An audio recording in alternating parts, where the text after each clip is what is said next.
Baik, selamat pagi rekan-rekan semua. Pada hari ini saya menggantikan Bapak Dwi Alfiono Pamuji yang sedang berhalangan.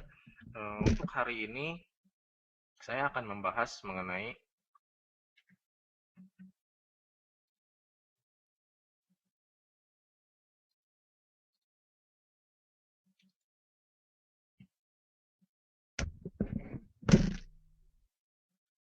oke, mengenai berita-berita atau seputar sentimen atau rumor-rumor yang berada di Indonesia secara global, oil dan gold.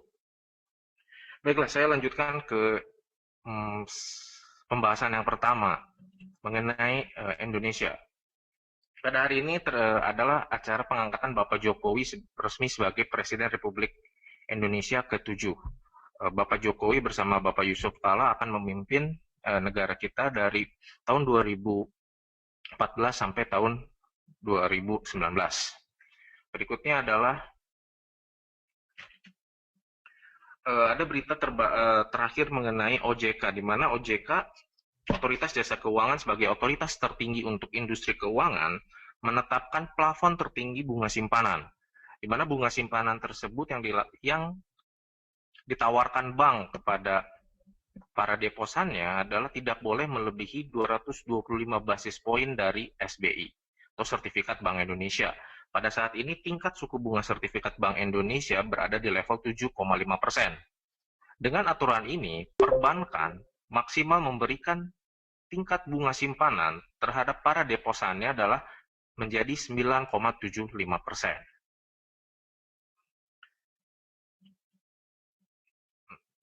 Keputusan yang diambil OJK ini sempat menjadi kekhawatiran para pelaku industri perbankan nasional.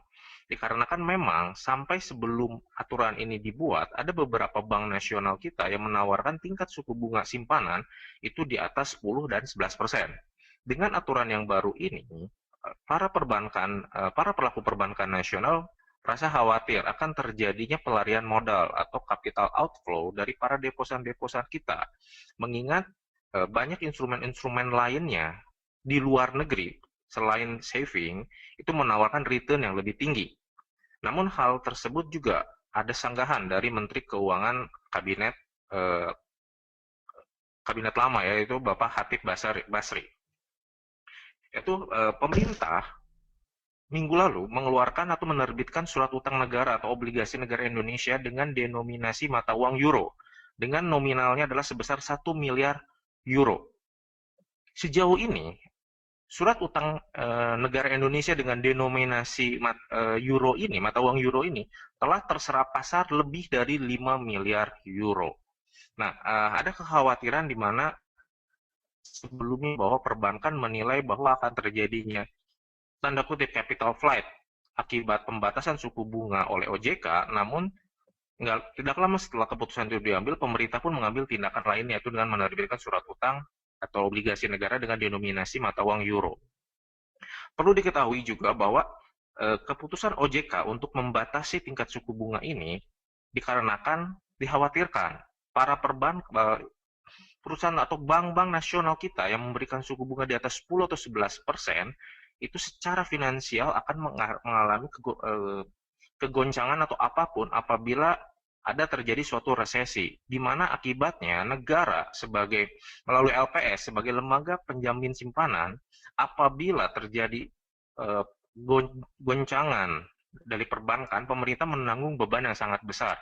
Di mana kita seperti ketahui bahwa LPS menjamin simpanan sebanyak maksimal 2 miliar per satu nama.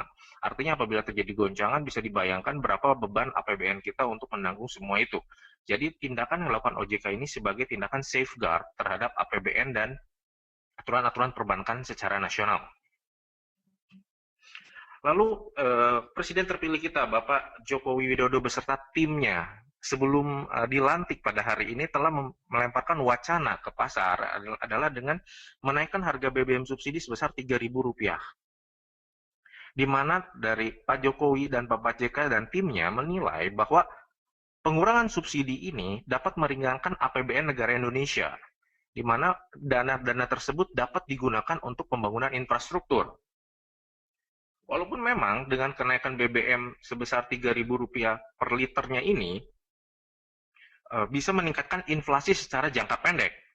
Namun pada kesempatan yang sama, Bapak Hatip Basari pun mengatakan secara medium term maupun long term, tingkat inflasi yang diakibatkan oleh kenaikan BBM ini dapat dikendalikan dan kembali dengan normal. Nah, berikutnya adalah bagaimana kondisi pemerintahan Indonesia pasca terpilihnya atau dilantiknya Bapak Jokowi JK. Mengingat parlemen sekitar 70% itu dikuasai oleh tim oposisi. Namun kemarin sempat ada setelah pengangkatan ketua DPR dan MPR di mana mayoritas mereka dikuasai oleh tim oposisi, pimpinannya mengatakan bahwa mereka akan bekerja sama dengan Bapak Jokowi JK selama program-program mereka adalah konstruktif dan pro rakyat. Dan mereka tidak akan segan-segan mengkritiknya apabila program-program itu dinilai ngaco menurut mereka. Memang ada kekhawatiran dari para investor juga mengenai tanda kutip ya, kita bicara kegaduhan politik sebelumnya pasca Pilpres tahun 2014, namun dengan statement-statement itu saya menilai bahwa itu cukup menenangkan pasar dan menenangkan investor untuk sesaat ini.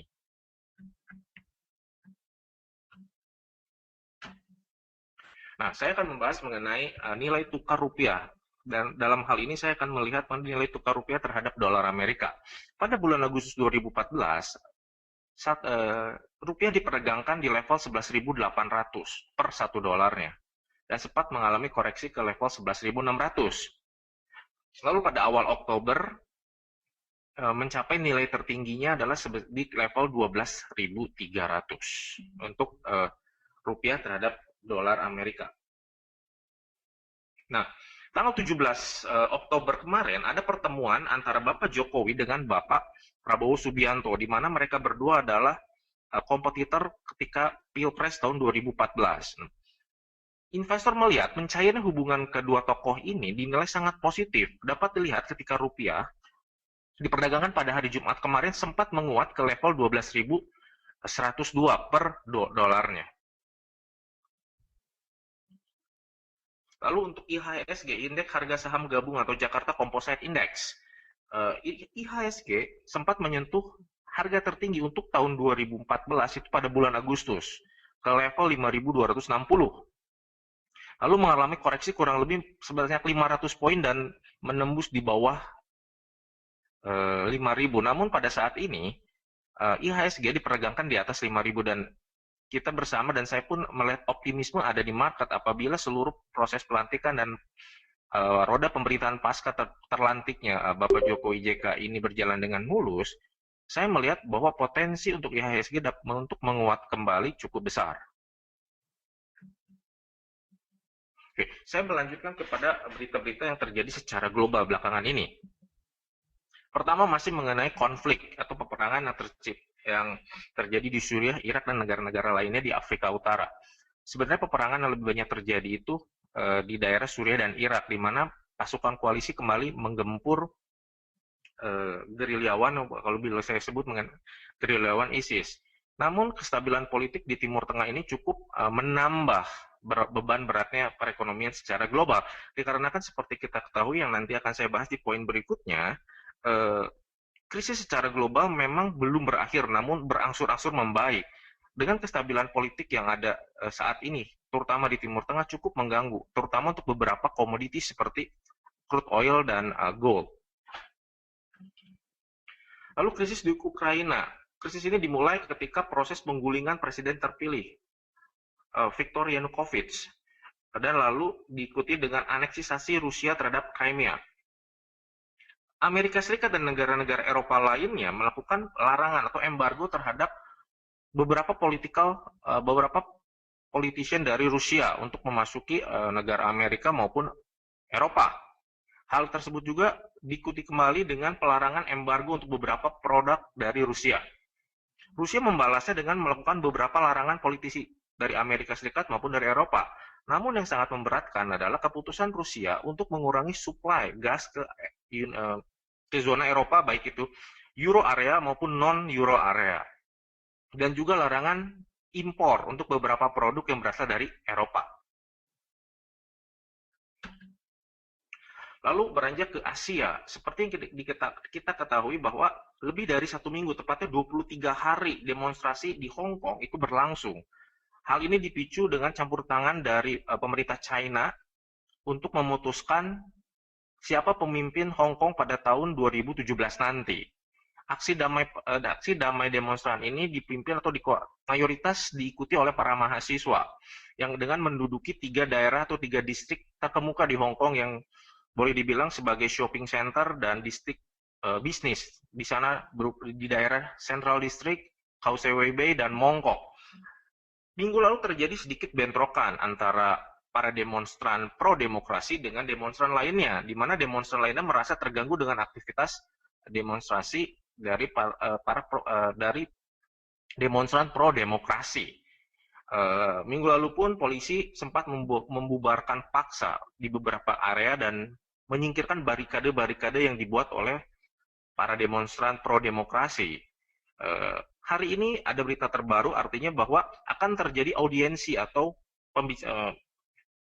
diskusi ya antara pemerintah dengan para demonstran di salah satu universitas terkemuka di Hong Kong, di mana moderator untuk acara tersebut diambil dari 8 universitas terkemuka di Hong Kong. Dampaknya adalah Hang Seng sempat menyentuh level 22.600 di perdagangan elektronik minggu lalu, walaupun saat ini kita melihat kemarin Hang Seng berada di atas 23.000. Lalu berikutnya adalah wabah penyakit Ebola yang telah merenggut lebih dari 400 jiwa di Afrika.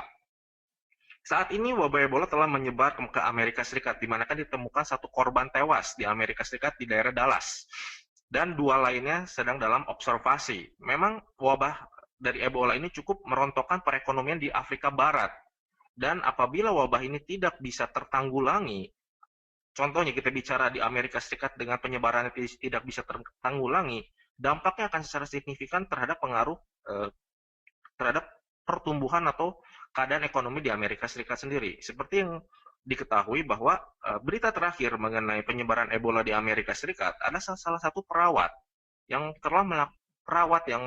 melakukan perawatan terhadap pasien yang terkena Ebola, melakukan penerbangan menggunakan pesawat komersial, di mana di dalamnya ada 132 penumpang lainnya. CDC atau Badan Karantina Nasional di Amerika Serikat telah melakukan wawancara terhadap 132 orang tersebut. Apabila ditemukan gejala-gejala menyerupai Ebola, diharapkan mereka akan melakukan pelaporan terhadap CDC terdekat di daerahnya. Oke, berikutnya adalah mengenai quantitative easing. Oke, menurut informasi yang saya peroleh bahwa tanggal 27 Oktober nanti dijadwalkan ada pengumuman atau ada informasi mengenai bagaimana program stimulus Amerika Serikat ini sebesar 85 miliar dolar per bulannya, apakah akan dihentikan, dikurangi, atau diteruskan sampai akhir tahun 2014. Memang masalah program stimulus ini cukup membuat market bergejolak, terutama Dow Jones, di mana Dow Jones sempat terkoreksi cukup signifikan.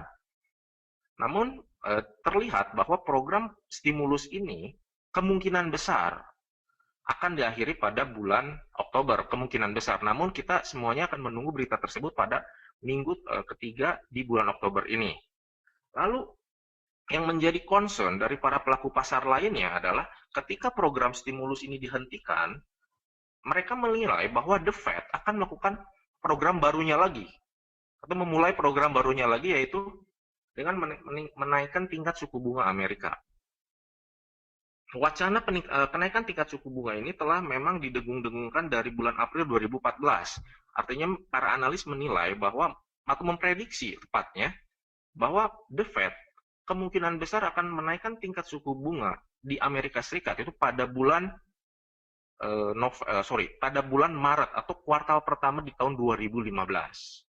Namun memang ada satu statement dari Janet Yellen, saya lupa antara bulan Mei atau Juni 2014, yang mengatakan bahwa kenaikan tingkat suku bunga saat ini tidak terlalu signifikan, tidak terlalu urgent, di mana mereka menilai bahwa pengurangan stimulus, mereka akan mengevaluasi bagaimana dampaknya pengurangan stimulus terhadap perekonomian Amerika. Baru mereka akan memikirkan untuk menaikkan tingkat suku bunga Amerika yang saat ini berada di level 0,5%. Lalu saya akan membahas ke bursa saham di Amerika Serikat. Saya mengambil indikator adalah Dow Jones Industrial Average, di mana Dow Jones Industrial Average sempat menyentuh angka tertingginya untuk tahun 2014 pada bulan Agustus di level 17.360 dan sempat terkoreksi cukup dalam ke level 15.800. Memang cerita mengenai seputar quantitative easing, kenaikan suku bunga cukup mempengaruhi para pelaku pasar di pasar modal di Amerika Serikat. Tentunya apabila ada hubungannya dengan tingkat suku bunga, para pelaku pasar modal di Amerika Serikat lebih khawatir mengenai kenaikan dari borrowing costs. Oke, sekarang kita melihat terhadap dolar Amerika Serikat sendiri. Dolar Amerika Serikat sendiri mengalami penguatan dengan isu berakhirnya dari stimulus atau quantitative easing untuk Amerika Serikat. Dolar sempat menguat terhadap beberapa major currency seperti Euro, Sterling, Aussie, Canada, dan Yen. Namun untuk Japanese Yen pada saat ini kembali menguat dikarenakan ada faktor fundamental di negara Jepangnya sendiri yang mendukung penguatan dari Japanese Yen sendiri. Baiklah, saya melanjutkan ke Euro area.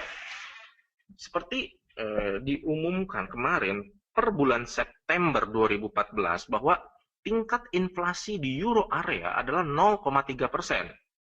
Angka tersebut merupakan terendah dalam 5 tahun terakhir, di mana ECB melakukan pentargetan untuk tingkat inflasi Euro area pada tahun 2014 adalah sebanyak 2%.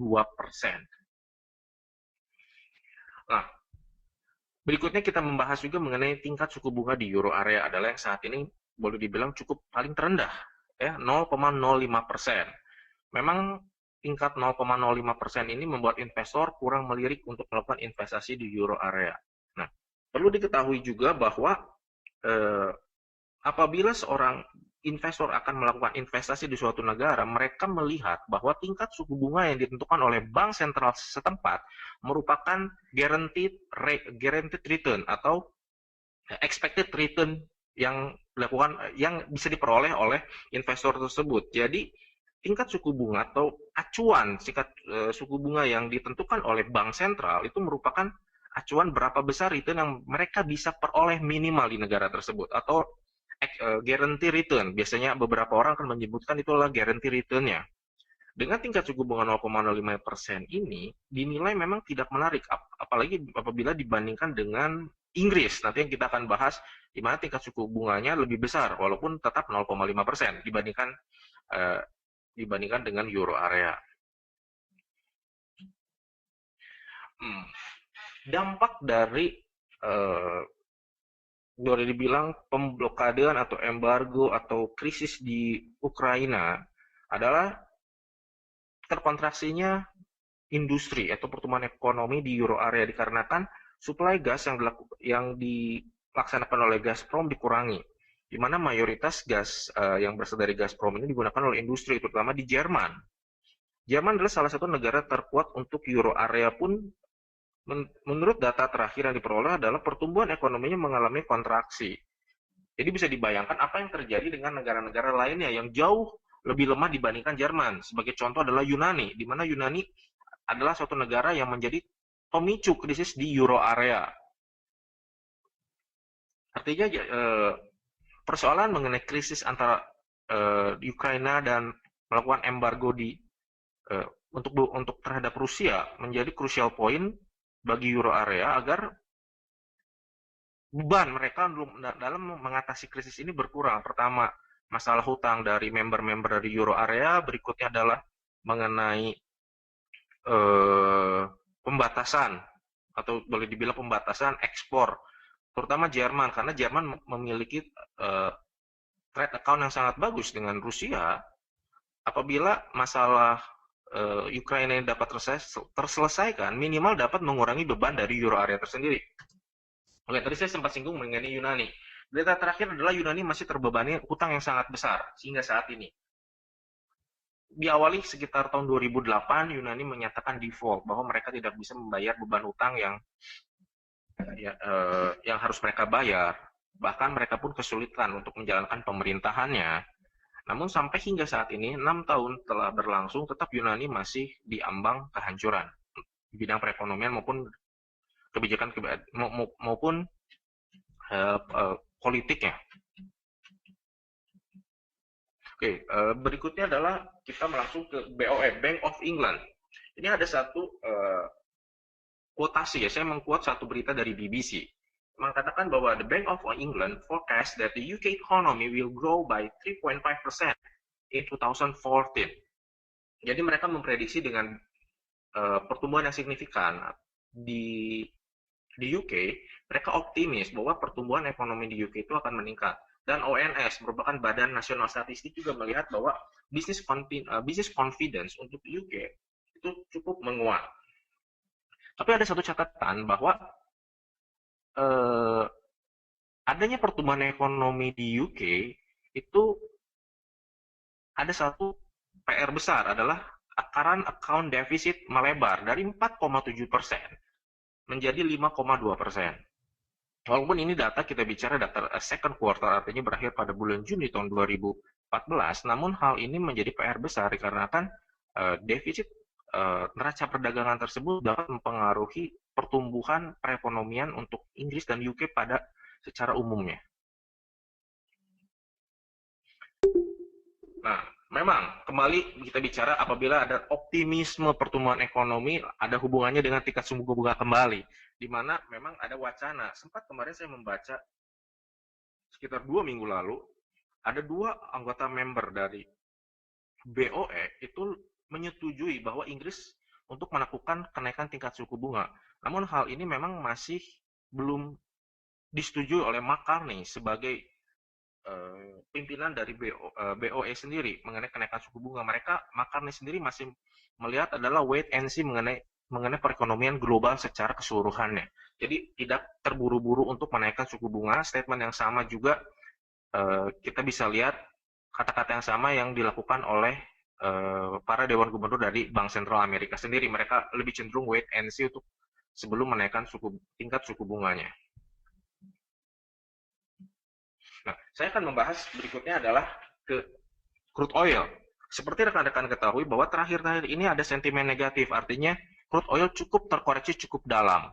Salah satu isu yang saya peroleh adalah mengenai shale oil. Artinya shale oil ini memang telah ditemukan sebelumnya, namun kembali muncul ke permukaan mengenai pemberitaan shale oil yang pertama kali ditemukan di daerah Colorado, Amerika Serikat. Lalu apa shale oil itu? Shale oil itu merupakan jenis minyak bumi yang dapat diekstrak melalui sedimen bebatuan yang kaya akan materi organik yang dinamakan oleh kerogen. Prosesnya kurang lebih saya akan ceritakan adalah dengan dipanaskan mencapai suhu 650 sampai 750 derajat Fahrenheit. Lalu nanti kita bisa bicara yang dinamakan kerogen itu dipisahkan secara bentuknya dalam liquid yang dapat dikonversikan menjadi beberapa jenis bahan bakar yang memang pada umumnya digunakan, baik untuk jet fuel, diesel fuel, kerosene, and other high value products. Lalu menurut suatu riset, cadangan shale oil di Amerika Serikat itu diprediksi mencapai 2-3 triliun barrelnya. 3 triliun barrel. Jadi cukup besar. Kenapa saya katakan cukup besar? Karena ini adalah satu referensi yang saya peroleh dari suatu website, adalah untuk 1 triliun barrel shale oil itu nilainya adalah 4 kali dari cadangan minyak yang berada di Saudi Arabia saat ini.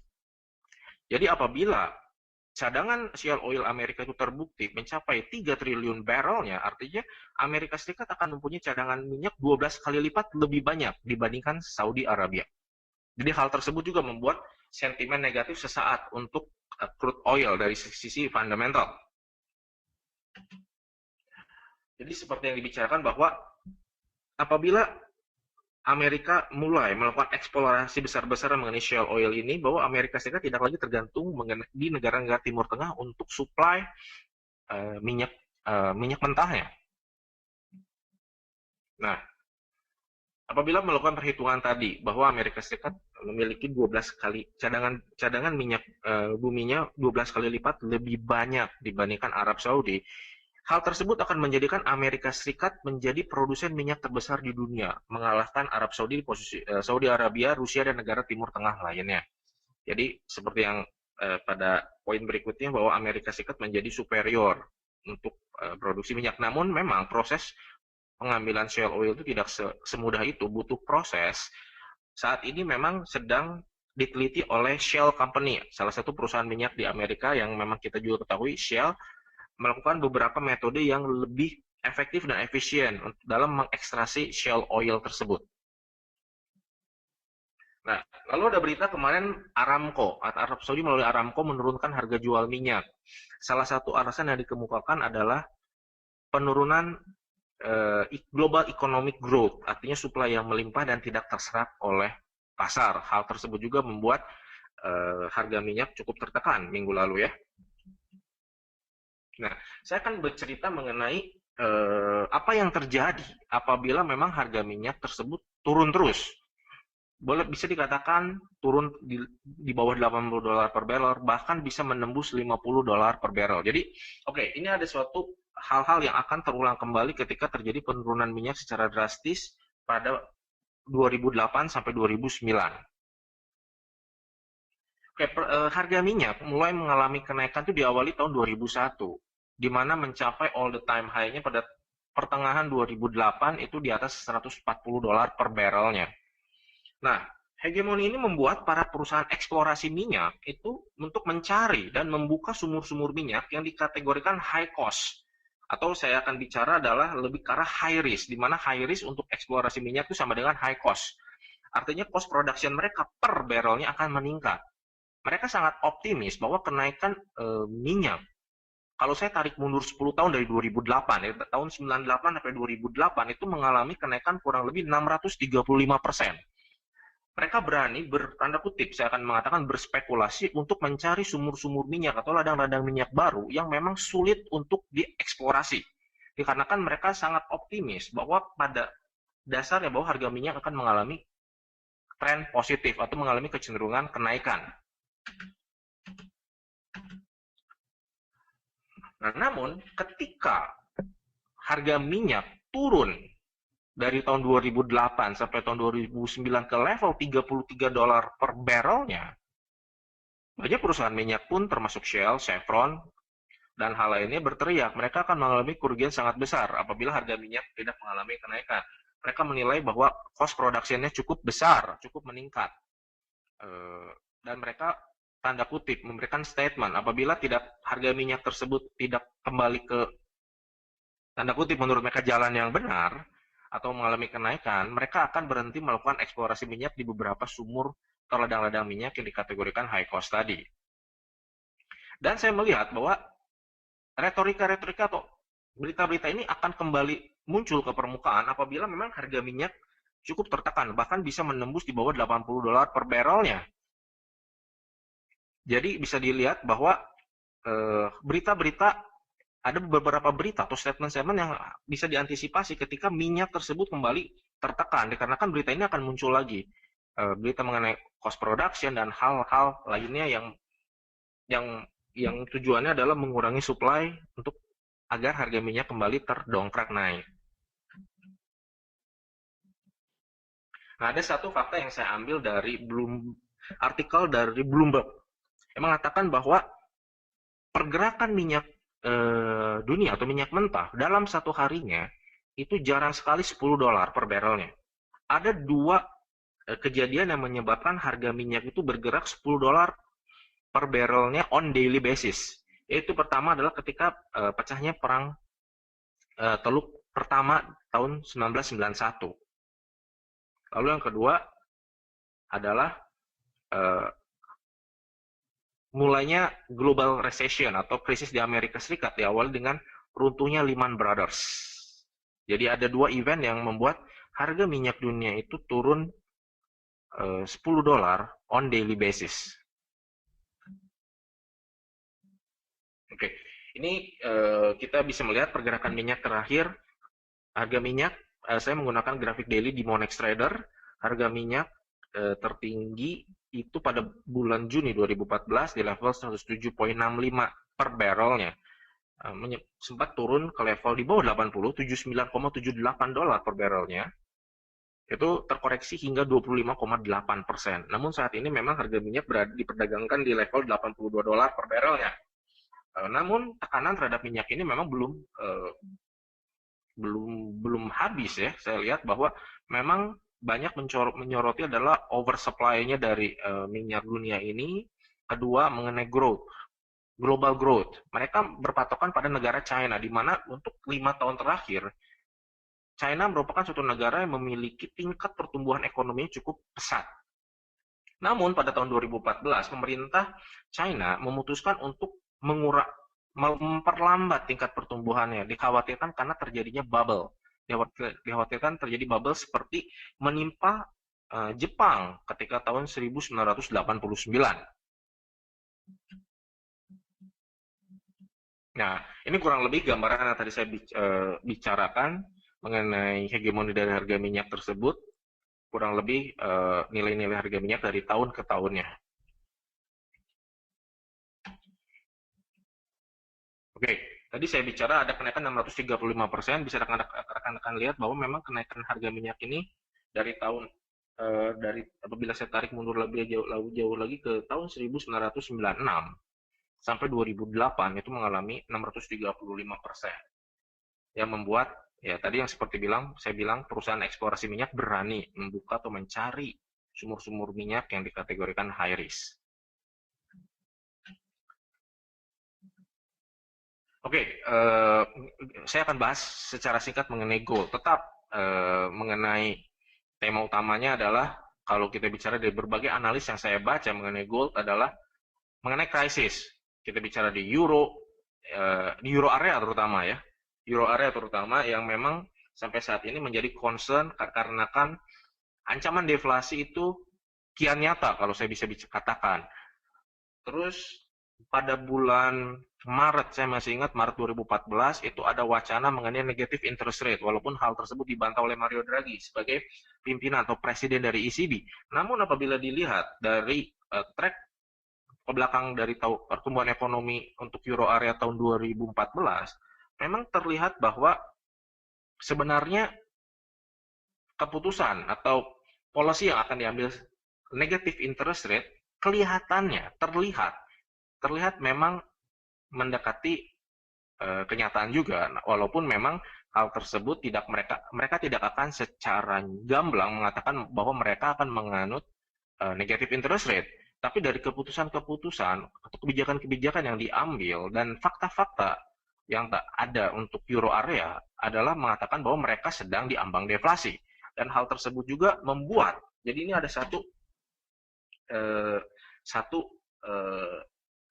saya baca di suatu artikel, satu riset oleh 3 badan research mengenai pertumbuhan ekonomi bahwa dampak di euro area ini apabila tidak tertanggulangi akan memberikan efek domino terhadap perkembangan ekonomi negara-negara lainnya yang bergantung terhadap euro area, baik secara perdagangan maupun hal lainnya.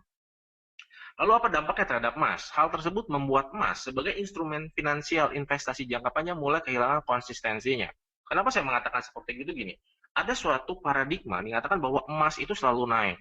Emas itu merupakan dari tahun ke tahunnya akan mengalami kenaikan. Dari periode ke periode ini, dari satu dekade ke dekade berikutnya akan mengalami kenaikan. Artinya untuk medium maupun long term investment, emas merupakan salah satu instrumen finansial yang terbagus. Namun kita apabila lihat 1 tahun atau 2 tahun belakangan ini, emas bukan merupakan suatu komoditas untuk investasi, tapi saya akan lebih menyebutkan emas itu merupakan suatu instrumen finansial yang bagus untuk ditradingkan. Karena bisa dilihat bahwa dari volatilitas emas itu per tahunnya mengalami kenaikan. Ini ada satu snapshot yang saya ambil dari artikel Bloomberg pada hari Jumat kemarin. Mengatakan bahwa volatilitas emas itu ada mengalami kenaikan sehingga emas itu merupakan atau alternatif pilihan sesaat apabila terjadi tanda kutip chaos pada mata uang. Artinya terjadi gonjang-ganjing di euro area, di UK maupun di Amerika, emas merupakan pelarian pertama. Artinya ketika situasi kembali normal, mereka akan kembali lagi meninggalkan emas melakukan investasi ke mata uang lainnya. Sehingga tingkat volatilitas dari emas ini cukup tinggi. Oke, terakhir kita bicara mengenai pergerakan emas. Emas mengalami rebound dan kembali diperdagangkan di atas 12.230 per troy ounce ya, setelah terkoreksi di bawah 1.200 atau koreksi sebanyak 8,4%. Nah, salah satunya adalah yang saya ambil dari berbagai sumber adalah kekhawatiran meningkatnya borrowing cost di Amerika Serikat akibat rencana kenaikan tingkat suku bunga. Itu salah satunya boleh bilang rumors atau gosip ya, saya bicara yang menyebabkan kemarin emas terkoreksi cukup dalam juga. Nah, ini artikel yang tadi saya bicarakan bahwa tingkat volatilitas untuk emas pun sangat meningkat.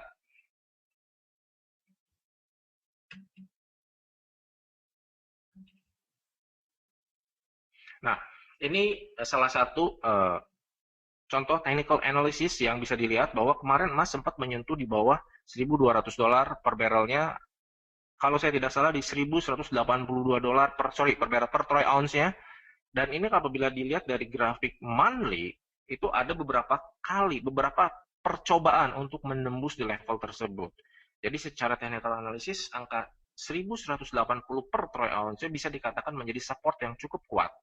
Apabila harga emas dapat menembus di bawah 1.180, ada potensi emas tersebut akan mengalami penurunan yang cukup deras ya, atau cukup tajam.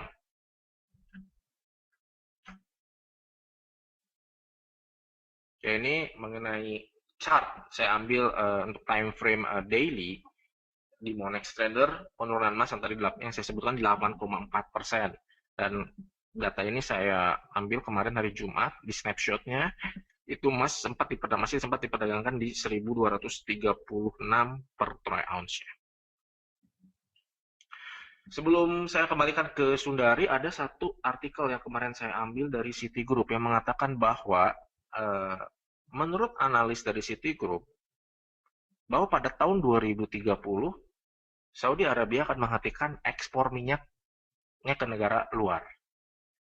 Apakah berita tersebut dihembuskan dengan tujuan supaya harga minyak mengalami mengalami rebound setelah terkoreksi cukup dalam? Saya tidak bisa mengomentari terlalu banyak, namun berita tersebut cukup membuat harga minyak yang kemarin sempat diperdagangkan sekitar $80 per barrelnya, itu mengalami kenaikan hingga $82 per barrel. Oke, sekian dari saya. Silakan Ibu Sundari.